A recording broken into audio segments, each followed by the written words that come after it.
Hello guys, कैसे हैं आप? उम्मीद करते हैं कि आप सब खैरियत से होंगे, खुश होंगे। भाई देखने जा रहे हैं अमित शाह पर वीडियो। अगर आपको पसंद आए तो लाइक और सब्सक्राइब जरूर चैनल को कर लीजिएगा।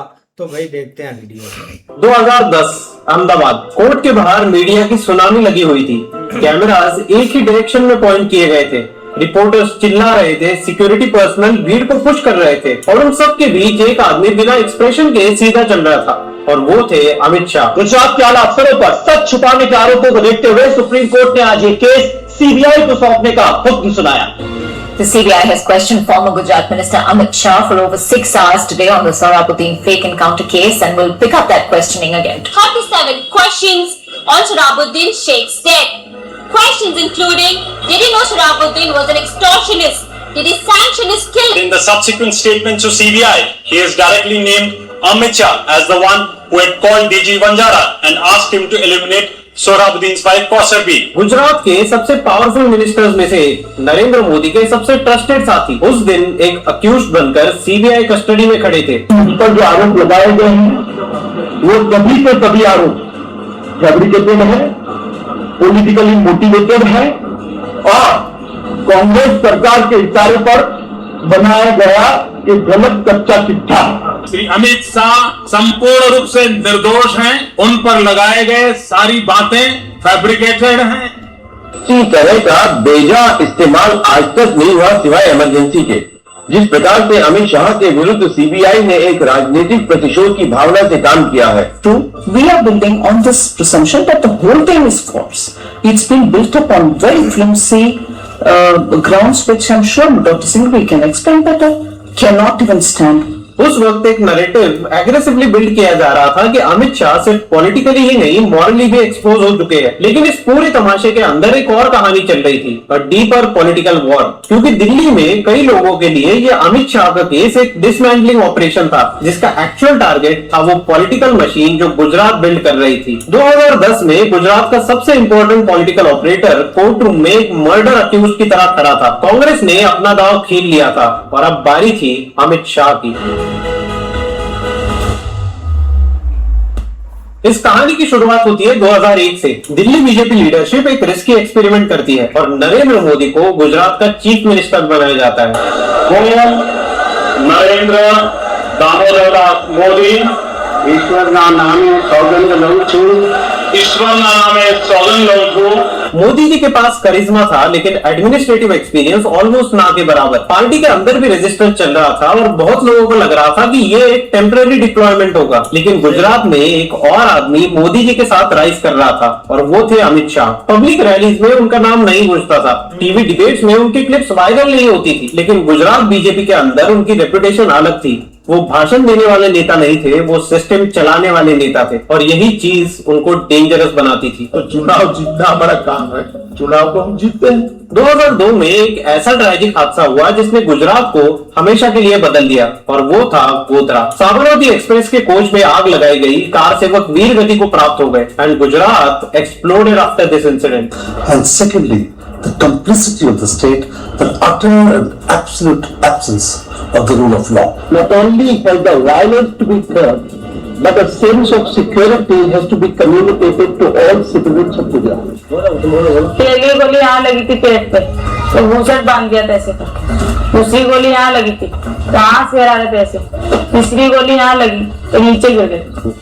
The ghost of Godhra still haunts you. Why have you not done more to allay that ghost? This I gave it to the media persons like Karan Thakur. Their ideology, which is called Hindutva, which means one nation, one race, one culture, one language, one religion, is in place here in the state of Gujarat. And then it's a violence to ensure that they will never rise again as a people. Not only enough, but excellent work they have done. Excellent work they have done. Within 72 hours, we were able to control such a violence. Congress को लग रहा था कि Modi ji politically survive नहीं कर पाएंगे। National media का भी लार्जली यही असम्पशन था। लेकिन फिर 2002 के इलेक्शन आए और रिजल्ट ने सबके कैलकुलेशन को हिला दिया। बीजेपी डिसाइसिवली जीत गई। भारतीय जनता पार्टी नो घोर विरोध कर्यो छे। आ सरकार एम नहीं कर सकती। इसी मूवमेंट के बाद Modi Shah partnership officially cement हो गई। लेकिन यहाँ पर एक इंपॉर्टेंट चीज समझना जरूरी है, अमित शाह सिर्फ मोदी के लॉयलिस्ट नहीं थे, वो उनके पॉलिटिकल आर्किटेक्ट थे। ये बताइए आप और नरेंद्र मोदी के बीच में क्या रिलेशनशिप है?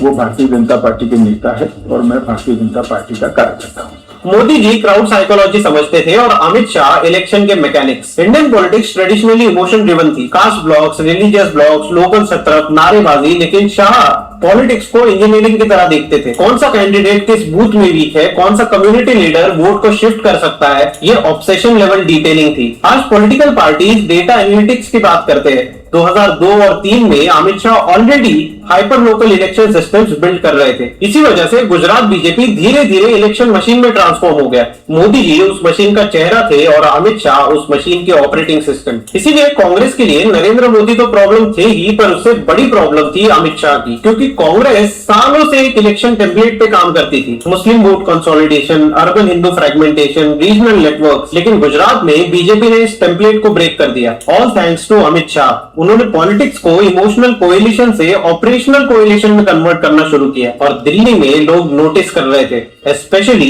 द कांग्रेस, क्योंकि गुजरात सिर्फ एक स्टेट नहीं था, वो फ्यूचर का वार्निंग साइन लगने लगा था। अगर ये मॉडल नेशनल लेवल पे स्केल हो जाता तो ट्रेडिशनल कांग्रेस पॉलिटिक्स कोलैप्स कर देता। पर कांग्रेस के लिए समस्या ये थी कि मोदी और शाह का पॉलिटिक्स इस पीरियड में और करीब होता गया। राजनीति में लॉयल्टी कॉमन है, लेकिन कंप्लीट पॉलिटिकल सिंक्रोनाइजेशन रेयर होता है।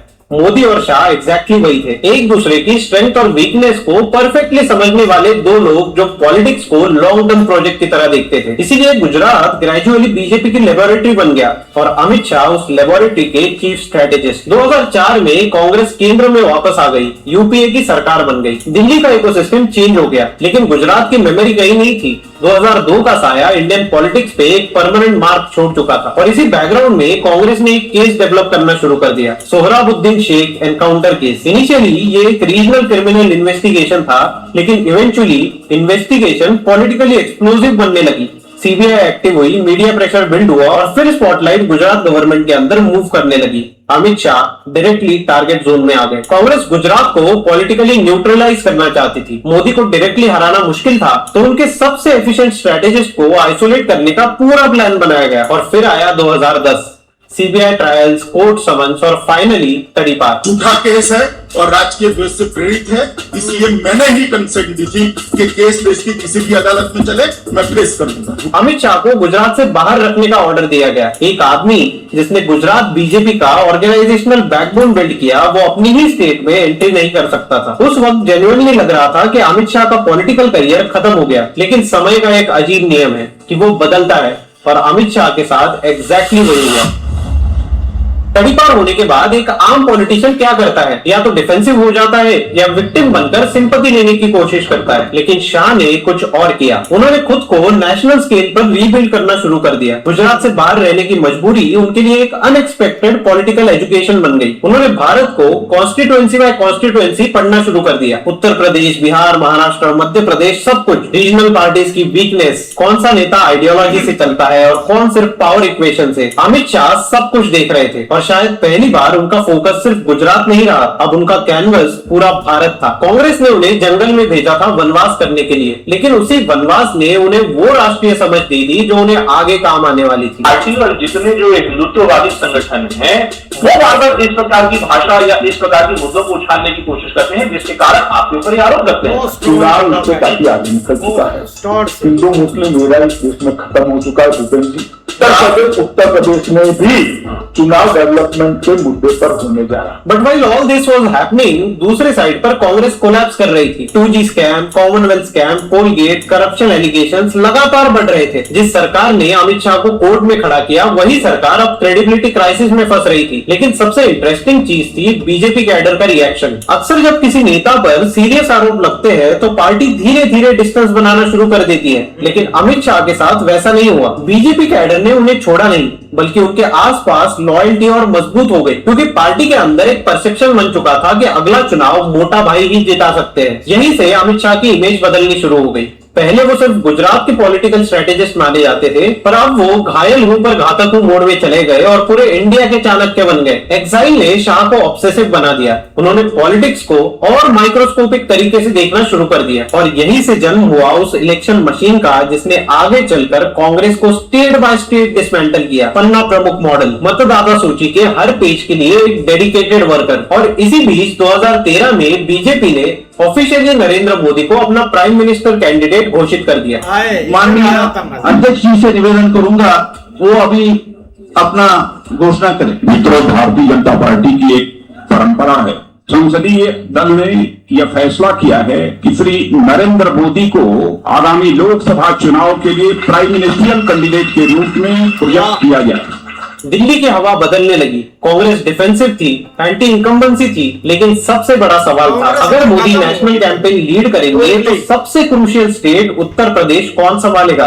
यूपी में 80 लोकसभा सीट्स थी, भारत की सबसे इंपॉर्टेंट इलेक्टोरल बैटलफील्ड। यहाँ पर जाति समीकरण इतना कॉम्प्लेक्स था कि बड़े बड़े पॉलिटिकल एक्सपर्ट कंफ्यूज हो जाते थे। SP, BSP, Congress, regional power structures deeply entrenched थे। बीजेपी यहाँ पर काफी सालों से कमजोर थी और इसी की जिम्मेदारी दी गई अमित शाह को। लोगों को लगा अमित शाह फंस गए। एक ऐसा आदमी जो कुछ समय पहले लीगल कंट्रोवर्सी के सेंटर में था, अब भारत के सबसे इंपॉर्टेंट चुनावी राज्य का इंचार्ज बनने जा रहा था। लेकिन सिर्फ मोदी को पता था कि वो किसे चुन रहे हैं। मगर मुझे भरोसा है कि पार्टी ने जिस विश्वास से मुझ पर जिम्मेदारी सौंपी है, उस विश्वास से मैं बिल्कुल दमखम से पार्टी को उतारूंगा। तो सपा, बसपा और कांग्रेस तीनों के खिलाफ एक एंटी इनकम्बेंसी है और जिन कारणों से एंटी इनकम्बेंसी है उसका जवाब यूपी की जनता मोदी जी में देखती है। और फिर शुरू हुआ ग्राउंड वर्क। उत्तर प्रदेश को रणयुद्ध की तरह ट्रीट किया गया और अमित शाह ने मोदी जी को बनारस से चुनाव में उतारा। माना जाता है कि ये जो बनारस की सीट उनके लिए चुनी गई है, आपका फैसला था, आपकी स्ट्रैटेजी थी कि पूर्वांचल में एक तरह से एक लहर फैले। देखिए, स्वाभाविक है, मैं उत्तर प्रदेश का प्रभारी हूँ तो मेरा एक मत होता है, मगर फैसला पार्टी का है।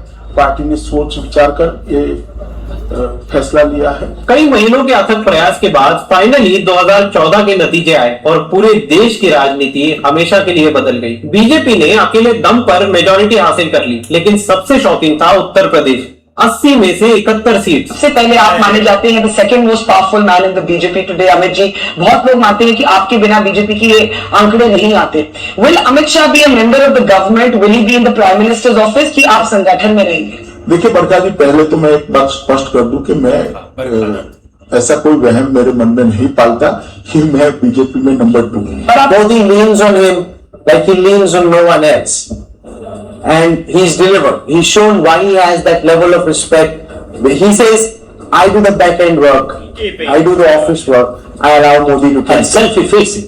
लेकिन नरेंद्र मोदी के मन से जो चाणक्य नीति जो उनके मन में जो डेवलप होती है उसको आगे ले जाने का काम अमित शाह करते हैं। जिस आदमी को गुजरात से बाहर कर दिया गया था, उसी आदमी ने भारत के सबसे बड़े राज्य को बीजेपी के लिए स्वीप करवा दिया और उसी मोमेंट में पावर इक्वेशन परमानेंटली बदल गई। अमित शाह सिर्फ स्ट्रैटेजिस्ट नहीं रहे, वो बीजेपी की एक्सपेंशन मशीन बन चुके थे। इसके बाद चीजें बहुत तेजी से बदलने लगी।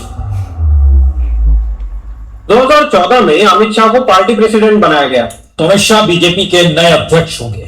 जश्न मनाया जा रहा है, ताजपोशी की गई है और इन सब के बीच लगातार ढोल नगाड़े बज रहे हैं। जनता पार्टी का भारत की राजनीति में स्टेचर बनाने में श्री अमित शाह जी के नेतृत्व में हम सबको कामयाबी हासिल होगी।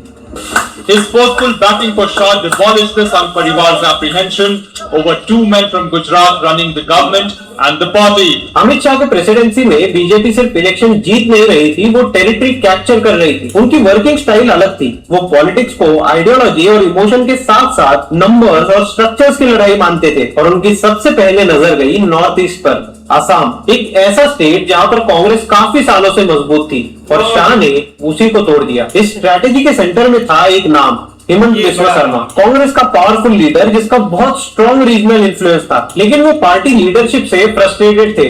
अमित शाह ने वो देखा जो बाकी लोग मिस कर गए। उन्होंने हिमंता को बीजेपी में लाया और ये सिर्फ एक डिफेक्शन नहीं था, ये पूरा नॉर्थ ईस्ट पावर इक्वेशन बदलने वाला मूवमेंट था। कुछ साल बाद वही हिमंता बीजेपी का नॉर्थ ईस्टर्न फेस बन गए और असम बीजेपी का किला बन गया। फिर आया उत्तर प्रदेश। 2014 के लोकसभा रिजल्ट को लोग टेम्पररी मोदी वेव मान रहे थे, पर 2017 के उत्तर प्रदेश चुनाव ने यह दिखा दिया कि यह टेम्पररी वेव नहीं, ये स्ट्रक्चरल शिफ्ट है। बीजेपी ने मैसिव मैंडेट जीता, हर रिकॉर्ड टूट गया है। Master strategist those in his party called him the modern day Chanakya. Look at the smile, look at the confidence. Purvanchal में काम दिए, पर लग रहा है कि पूरा उत्तर प्रदेश ही भगवा उड़ने को तैयार है आज की तारीख में। पूरा हम लोग देखे प्रथम फेज से ही इस बात को मानते थे कि भारतीय जनता पार्टी प्रचंड बहुमत से जीतेगी। और फिर अमित शाह ने एक ऐसा डिसीजन सपोर्ट किया जिसने पूरे लिबरल समाज को चौंका दिया। योगी आदित्यनाथ भगवा वस्त्र पहनने वाले व्यक्ति उत्तर प्रदेश के चीफ मिनिस्टर बने। आदित्यनाथ योगी, ईश्वर की शपथ लेता हूं कि मैं विधि द्वारा स्थापित भारत के संविधान के प्रति सच्ची श्रद्धा और निष्ठा रखूंगा। संदेशा साफ था, बीजेपी अब कोएलिशन पॉलिटिक्स में नहीं फंसेगी। वो आइडियोलॉजिकल कॉन्फिडेंस के साथ पॉलिटिक्स रीशेप कर रही है। महाराष्ट्र में अमित शाह ने अपनी सबसे डेंजरस क्वालिटी दिखाई, पेशेंस। 2019 में बीजेपी को महाराष्ट्र में झटका लगा, पर इसके 2.5 साल बाद ही अमित शाह ने शिवसेना तोड़ दी और एकनाथ शिंदे को मुख्यमंत्री बना दिया। पर दूसरा चैलेंज था शरद पवार। पवार दशकों से महाराष्ट्र पॉलिटिक्स के मास्टर स्ट्रेटेजिस्ट माने जाते थे। उन्होंने हर गवर्नमेंट देखी थी, हर अलायंस सरवाइव किया था। सीधी लड़ाई में शरद पवार को हराना मुश्किल था, इसलिए अमित शाह ने गनीमी कावा खेला and then game Ajit Pawar split. NCP अंदर से टूट गई, कांग्रेस तो इररिलेवेंट हो गई, महाराष्ट्र की पॉलिटिक्स परमानेंटली बदल गई। फिर आया बंगाल 2021। ये वो लड़ाई थी जहां पर बीजेपी ने अनप्रेसिडेंटेड ग्रोथ दिखाई, लेकिन ममता बनर्जी फिर भी टिक गई। बीजेपी सेकंड प्लेस पर आई, लेकिन सत्ता तक नहीं पहुंच पाई। बहुत लोगों ने इसे अमित शाह के पहले बड़े फेलियर की तरह प्रेजेंट किया, लेकिन मोटा भाई ने इसका भी चैलेंज ले लिया। उन्होंने बंगाल को हार नहीं माना, उन्होंने उसे एक अनफिनिश्ड प्रोजेक्ट माना और शायद इसी वजह से बीजेपी की बंगाल स्ट्रेटेजी कभी रुकी नहीं। 2023 Madhya Pradesh, Rajasthan, Chhattisgarh media narrative opposition की तरफ जा रहा था, लेकिन रिजल्ट ने सबको चौंका दिया। बीजेपी ने तीनों स्टेट्स जीत लिए और ये जीत सिर्फ इलेक्टोरल विक्ट्री नहीं थी, ये मैसेज था कि बीजेपी मशीन अभी फुल्ली फंक्शनल है। 2024 आते आते ऐसा लगने लगा था कि बीजेपी को अभी कोई नहीं हरा सकता, अब की बार 400 पार। लेकिन फिर रिजल्ट आया, बीजेपी सबसे बड़ी पार्टी बनी, सरकार भी बना ली, लेकिन मैजिक नंबर के नीचे रुक गई। एक दशक के बाद पहली बार नरेंद्र मोदी को कोएलिशन पार्टनर्स का सहारा लेना पड़ रहा था। ऑपोजिशन सेलिब्रेट करने लगी। राहुल गांधी कॉन्फिडेंस के साथ प्रेस कॉन्फ्रेंस कर रहे थे। इंडिया अलायंस इसे मॉरल विक्ट्री बता रही थी। टीवी स्टूडियोज में लगातार डिबेट चल रही थी कि क्या मोदी का एरा खत्म हो गया है, और फिर वही चीज होने लगी जो 2010 में हुई थी, body analysis. TV experts Amit Shah के चेहरे को डिकोड करने लगे। सब कह रहे थे कि अमित शाह का कॉन्फिडेंस मिसिंग है, लेकिन एक चीज सब लोग भूल रहे थे, अमित शाह ने ये फेस पहले भी देखा था। और मोटा भाई शॉर्ट टर्म डिफीट को फाइनल आउटकम नहीं मानते, वो उसे रीकैलिब्रेशन फेज मानते हैं। यहीं से शुरू हुआ comeback. Haryana exit polls Congress की तरफ इशारा कर रहे थे, लेकिन ग्राउंड स्ट्रक्चर कुछ और था। बीजेपी ने हरियाणा होल्ड किया। करेक्शन नैरेटिव पे ये पहला झटका था। फिर Maharashtra Mahayuti landslide, Congress led coalition collapse हो गया। एक बार फिर से महाराष्ट्र बीजेपी का किला बन गया और अपोजिशन को समझ में आने लगा कि शायद 2024 कोई टर्निंग पॉइंट नहीं था, it was just a pause. फिर आया दिल्ली, आपका सबसे बड़ा गढ़, अरविंद केजरीवाल का गवर्नेंस मॉडल, 10 साल की सत्ता, लेकिन बीजेपी ने दिल्ली जीत ली, आप कोलैप्स मोड में चली गई। And this was showing a pattern. Amit Shah सिर्फ इलेक्शन नहीं लड़ रहे थे, वो ऑपोजिशन के कॉन्फिडेंस सेंटर्स तोड़ रहे थे। जहां ऑपोजिशन को लगता था कि ये स्टेट तो सेफ है, वहीं बीजेपी अटैक करती थी। बिहार में भी ऐसा ही हुआ। कॉम्प्लेक्स कास्ट पॉलिटिक्स थी, लेकिन एनडीए स्ट्रक्चर होल्ड कर गया। फिर असम, हिमंता शर्मा ने दोबारा डिलीवर किया। वही लीडर जिसे कभी कांग्रेस ग्रूम कर रही थी, वो अब बीजेपी का नॉर्थ ईस्ट का चेहरा बन गया था। और उसी के साथ फाइनली वेस्ट बंगाल। बंगाल जीतना एक सिंबल था। 2021 में ममता बनर्जी ने बीजेपी को रोका था। उस जीत के बाद ऑपोजिशन ने डिक्लेयर कर दिया था कि कुछ ऐसे एरियाज है जहां बीजेपी कभी नहीं जीत पाएगी। बंगाल उनमें से सबसे बड़ा एग्जाम्पल था। लेकिन हिस्ट्री का पैटर्न खतरनाक है। हर वो जगह जिसे इम्पॉसिबल कहा गया, वहां अमित शाह दोबारा लौटे। उन्होंने कहा था बंगाल अनकॉन्करेबल है। उन्होंने ये भी कहा था कि गुजरात के बाद अमित शाह का करियर खत्म हो जाएगा, but the game is not over until मोटा भाई says it's over। Amit Shah को खत्म करने चले कांग्रेस और अपोजिशन को अगले 15 साल में अमित शाह ने हर जगह से उखाड़ फेंक दिया। भले देर से जवाब दिया, but Amit Shah had the last word, as they say, revenge is the dish best served cold. तो ये था आज का। ऐसे ही है भाई, बदला तो ऐसे ही लिया जाता है। लेकिन देखा जाए ना तो भाई बीजेपी का धुरंधर है, वो टाइटल भी दिलाया हुआ है। लेकिन यार देखा जाए ना पॉलिटिक्स में ये चीजें एक चलती रहती है। लेकिन पता नहीं क्या है, कुछ लोग हमारे जो है ना वो पाकिस्तान और इंडिया की पॉलिटिक्स को कंपेयर करना स्टार्ट कर देते हैं कि ये एक ही मामला है, इधर मतलब के वोट उधर भी चोरी होते हैं, इधर भी चोरी होते हैं, और मतलब के कोई चीज नहीं है। ये एक दिल को तसल्ली देने के लिए चीजें हैं। लेकिन भाई देखा जाए ना, अब मैं तो भाई हैरान हूँ बीजेपी एक पार्टी पर, मतलब के इतना लंबा वेट यार कौन करता है। मतलब के लीडर भाग जाते हैं, बोलता है कि यार अपना बच्चों का सोचते हैं, इधर से मुल्क से निकलते हैं, अमेरिका चलते हैं, चिल करते हैं, और उधर जाकर ज्ञान देंगे कि आपने ऐसे तरक्की करनी है, पाकिस्तान ने ये हमें खा रहा है, वो खा रहा है। लेकिन इंडिया की पॉलिटिक्स भाई देखकर मजा आता है। मतलब कि इतना लंबा वेट, इतनी सारी चीजें सही, जेल तक काटी, और उस टाइम भाई जो एक हुकूमत पावर में थी उनको आंखों में आंखें डालकर एक चैलेंज करना कि हम आपको जिताएं, हम आपको हराएंगे और एक बुरी तरह तरीके से हराएंगे। तो भाई ऐसी मतलब कि डेमोक्रेसी होती है। अगर कोई एक धक्के की होती है हुकूमत, तो उन्होंने बोला था कि इस बंदे को पहले निपटाओ, इसकी फैमिली को पहले निपटाओ। तो भाई 2002 में मतलब कि अभी भी कांग्रेस चाह रही थी, उस टाइम भी भाई पीएम मोदी पीछे खड़े होते और अमित शाह केसों में एक झुलसे हुए थे। बाकी अगर बात करें ना तो भाई 2010 में एक थोड़ा सा एक झलक हुई है करप्शन की कांग्रेस पार्टी पर, और कुछ लोग उसमें मुलव्वस हुए हैं, सारे नहीं। तो भाई जैसे लोगों ने देखा कि भाई ये तो हमारे देश के लिए खतरा है, उन्होंने भाई अगली पार्टी को खड़ा कर दिया अगर। और अभी मुझे लगता है कि 0% चांस है इस जो ये एक बैच बना हुआ है ना इसको हलाने के, चाहे उसमें सीएम योगी है, तोड़ सके तो सीएम योगी है भाई, उसमें पीएम मोदी है, और ये जो बीजेपी मतलब की हुकूमत है, 0% चांस है कि इसको कोई भाई एक टच कर सके, और यही एक हुकूमत चलती रहेगी आगे तक। नहीं भाई, वाकई बीजेपी का धुरंधर जो है ना वो अमित शाह है भाई। इस बंदे ने जो वो गुजरात वाली बात थी ना, कई बंदे होते हैं भाई वो दिल छोड़ जाते हैं कि यार हमारे साथ ये हो गया, चलो दफा करो पॉलिटिशियन को, कैरियर तो वैसे ही खत्म हो गया। पर इस बंदे ने भाई रिवेंज लिया, उनसे बताया है कि भी ऐसे रिवेंज लिया जाता है जैसे भाई इसने भाई सारी तरफ ही सबसे पहले असम में गया, उधर जिताया है, वहां से भाई बाकी सारी जो स्टेट्स हैं अमलपी वहां पे सबको जिता के भाई ये बंदा वापस आया। बाकी भाई इसने ये देखो जो वो वेस्ट बंगाल वाला किया ना काम, इस बंदे ने यार एंड कर दिया। हम्बा जब्बा जो है ना वो कहती थी ये क्या कर सकेगा ये बंदा, नहीं वो ये कहती थी ये बंदा क्या कर सकेगा, इसके हाथ में कुछ नहीं है, ये कुछ नहीं कर सकता। उस बंदे ने भाई बताया कि कोई नहीं, ये हमारी हार नहीं है, ये हमारी सीख है, अगली बार देखेंगे आपको कि आप क्या कर सकते हैं।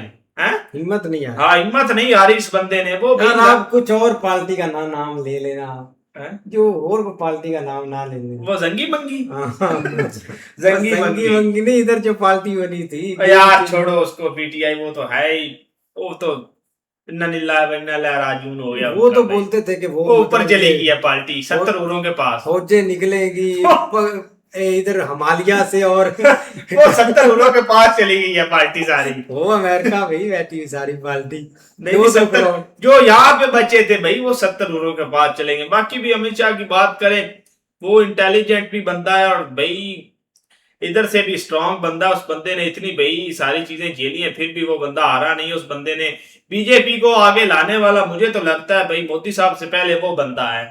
ऐसे भाई जारी बात है, उस बंदे के ऊपर एक अच्छा टाइम आया था, लेकिन बाद में भाई पॉलिटिक्स की वजह से जैसे ही उस बंदे को इन्होंने उसके ऊपर ऐसे केस डाले थे, तो जारी बात है जब मोदी साहब आए तो उन्होंने भी यही बोला था कि भाई ये जो है ये अपोजिशन की चाल है और कुछ भी नहीं है, ये बंदा जो है ना बंदा बिल्कुल साफ सुथरा है, लेकिन अपोजिशन ने इस पर जो आरोप लगाए हैं ना वो सही नहीं है। तो जाहिर बात है एक वक्त आया था भाई इसको गुजरात छोड़कर जाना पड़ा था, तो जाहिर बात है जैसे वो जिला वतन कर देते हैं, तो ये देखें कि अपने स्टेट में भाई उसको जिला वतन कर दिया गया था, लेकिन उस बंदे ने हिम्मत नहीं आ रही।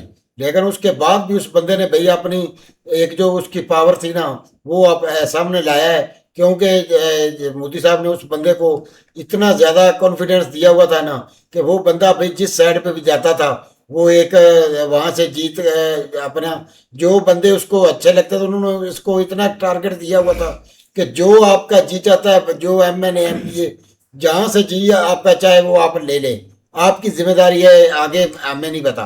तो ज़ाहिर बात है उस बंदे ने जो बंदे भाई MNA MPA लिए थे अपने नीचे, उन बंदों को ने अपनी सीटें निकाली हैं और बीजेपी का भाई और जो है वो कायम हुआ है। इस तरह भाई इसने भाई काफ़ी मेहनत की है बीजेपी को आगे ले आने की, लेकिन इस बंदे ने भाई हिम्मत नहीं आ रही। इस पर भाई केस भी किए है इन्होंने, केस भी हुए, जेल भी भोगी, लेकिन इसने हिम्मत नहीं आ रही किसी तरीके से भी। और जो काम इसने भाई उधर अपना वेस्ट बंगाल में किया है ना, उधर भाई देखो कि अपना ममता की जो एक हुकूमत काफ़ी सालों से चल रही थी, उसको भाई इसने ख़त्म किया गया। अब तो भाई उधर उसका कोई नाम भी नहीं लेता है गया। और जो उधर भाई अपना बांग्लादेश से भाई जो आते थे गए, जो उनको भाई किसी किस्म की रुकावट ही वो उस टाइम नहीं थी, कोई पूछने वाली उनको कोई नहीं थी गया। और उधर भाई आन के वो अपना बस रहे थे, उनको अब भाई वो उधर से निकलना पड़ेगा। पहले भी उन्होंने बोला था कि जो गलत काम करेगा उसको माफी नहीं मिलेगी, उसका हिसाब होगा, वो भाई काम उन्होंने किया है गया। अब तो ममता का भाई उधर कोई नाम भी नहीं लेता है गया कि ममता इधर कोई है भी कि नहीं है उधर। नहीं बिल्कुल ऐसे क्या, लेकिन देखो ना भाई जो असम में वो बंदा ये लेके आए थे ना, जिसने ऑलरेडी पहले कांग्रेस में था, बाद में बीजेपी उसने ज्वाइन की। देखो पॉलिटिशियन ठीक है, उनका एक शुरू से वो इस फील्ड में जरूर होते हैं, लेकिन बेसिक मकसद उनका होता है भाई अपनी आवाम के लिए खिदमत करना। और उस बंदे में ये जुनून था, जब उन्होंने देखा कि भाई एक कांग्रेस इस काबिल नहीं है और वो आगे जाके सर्वाइव नहीं करेगी, तो साथ ही उसने चेंज मारा और भाई इधर आके देखो काम उसने ही करने हैं। देख लो, हालांकि वोटर भी उसके ऊपर बिलीव करते हैं, लेकिन एक पार्टी चेंज करने की वजह से उसकी पॉलिटिक्स जो है ना वो खत्म नहीं हुई। लेकिन पहले साम में ऐसे काम ही नहीं हुए जो भाई हाँ वही है ना, वो मतलब उस बंदे पे उन्होंने बिलीव किया और उसने भाई आगे जाके काम करके भी दिखाया। लेकिन यार पहले इसके बारे में जरूर लोगों ने सुना हुआ था, और वो बिहाइंड द सीन जो है ना वो ये इंटरनली जो है ना वो चीजों को भाई ग्रेप करते रहे और जो है ना वो मतलब इलेक्शन जीतते रहे। लेकिन जैसे भाई उन्होंने ये बिहार का इलेक्शन दूसरा जीता है ना इलेक्शन भाई बंगाल का, तब से उनका जो मामला है जो ना वो लोगों को समझ आ गया। लेकिन अब आगे जो भी भाई वो करेंगे इंटरनली उसका ये तो एक रियलिटी है भाई, पॉलिटिक्स में चीजें सहनी पड़ती हैं। हाँ जी, बर्दाश्त करना पड़ता है। ये नहीं कि इमोशनल हो जाना है, मेरी फैमिली को वो कुछ कर देंगे, ये कुछ कर देंगे, ये चीजें जरूर सहनी पड़ती है पॉलिटिक्स में। अगर आपको मुल्क को चेंज करना होता है तो वो भाई हर कोई सहता है। लेकिन यही हमारे पॉलिटिक्स इधर इंडिया को टोंट मारते थे, नहीं हमारे वैसे हैं पॉलिटिक्स और हमारी जो पॉलिटिकल पार्टीज या ये सारा जो सीन है उससे और इंडिया की जमीन आसमान का फर्क है भाई। वहां पे और तरह की पॉलिटिक्स होती है, यहाँ पे थोड़ा सा और सीन है, आप उसको उसके साथ कभी ना मिला। ऐसे ही है भाई। मिलते हैं नेक्स्ट वीडियो में। अगर आपको पसंद आए तो लाइक और सब्सक्राइब चैनल को जरूर